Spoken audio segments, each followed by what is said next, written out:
Today we will continue our beloved subject, the differences between HBO's Chernobyl TV series and the real history. You liked the previous videos, so we prepared another one. This time we won't speak about Legasov.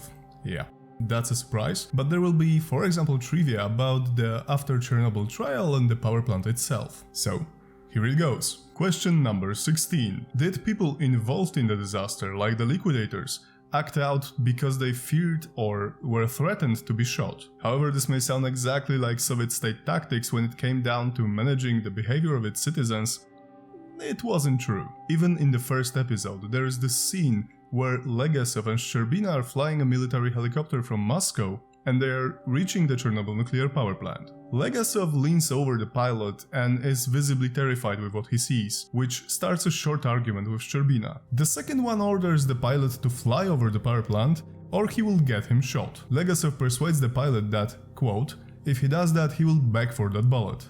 The pilot was confused, but finally he decides to fly away from the exposed nuclear reactor core, which of course was the smarter move. What viewers probably didn't realize is that however Soviets did have a bad reputation in the Western countries, they did not just shoot people for any disobedience. The infamous behavior was well earned. That could be the case, but at least 30 years earlier, when Stalin was still alive. There were a lot of purges that took place not only after but even before the Second World War. So yes, this portrayal is not accurate because of the time it happens, so 1986, not because it couldn't happen in the Soviet Union overall. The Soviet mind was filled with propaganda and they tended to comply with any orders either way, but there were a lot of examples noted in history when they didn't. Question number 17. Was the Soviet Union really trying to cover up its mistakes? Like any superpower back then, also the Soviet Union didn't like taking the blame for the mistakes. Regarding what I just said about disobedience, one of that examples was connected to, well, nuclear disaster too.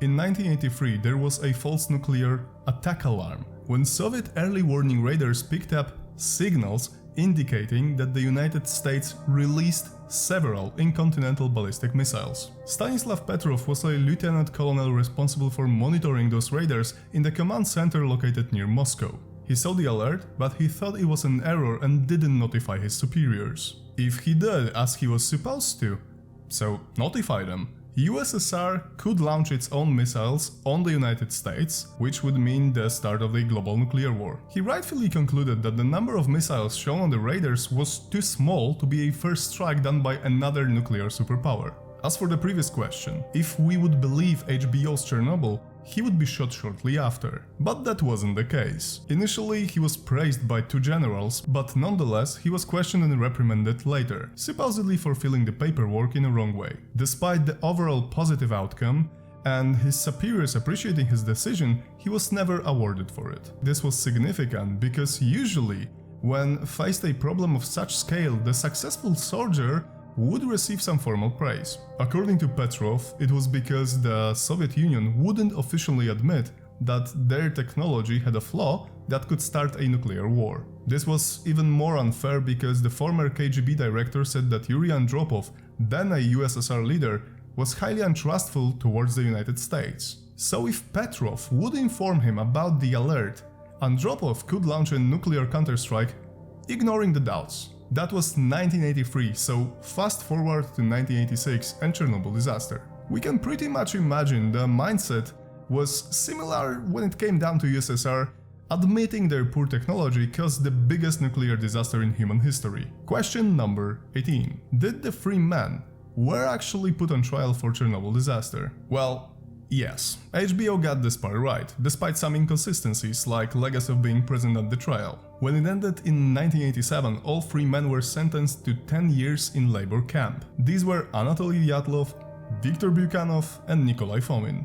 The TV series didn't show what happened to them later, excluding Dyatlov, whose story was shortly introduced during the final scenes. Nikolai Fomin tried to kill himself when imprisoned, using his own glasses which he broke to create a sharp object. Nonetheless, none of the three served a complete sentence, mostly because of their poor health. Fomin was transferred to a hospital and was released in the year 2000. He then worked in another nuclear power plant, which HBO told us at the end of the miniseries, but what they left out was that Fomin retired later. And after that, his story was getting more interesting. In 2009 he returned to Chernobyl exclusion zone and was working as a tour guide since. He's actually still alive, but after the Russian invasion of Ukraine a year ago, he had to stop it as the zone remains closed. Question 19. Did the 3 divers really live after the disaster? Despite the urban legends, they lived after the heroic work. This is again something that HBO got right. However, we don't know how much they suffered afterwards from ARS, so acute radiation syndrome. Only one of them died so far, in 2005 due to a heart attack. Of course, the confirmed information has some years on their back, so it's possible more than one of them died since. But at least a few years ago, 2 of them were still living in Kiev. But then again, HBO had to dramatize the details. Honestly, that was done to underline the sacrifice, but it didn't happen the way that TV series shows. First of all, they were working in the area of the power plant already, after the disaster too, that is. Second of all, they didn't volunteer in such dramatic circumstances. They were simply called by their manager and told to go into the area and open the valves. Last but not least, they weren't offered an additional reward. Oh, and they weren't applauded when they returned to the surface. Question number 20. Was the Chernobyl nuclear plant closed for good after the disaster? Nope. However, HBO miniseries didn't say nothing about it. I thought it was worth mentioning. The last reactor, number 3, was shut down in the year 2000, but the decommissioning of the power plant is still taking place since 2015. Our team visited the power plant on multiple occasions, and however there are still many workers on site, it's not producing power anymore. The workers are responsible for monitoring the decommissioning process and the overall safety of the Chernobyl exclusion zone. So, how did you like that part of our HBO vs Chernobyl videos? Check out the previous ones, as this is the 4th already. Remember to leave a comment if you have something to ask us. Take care and see you next week.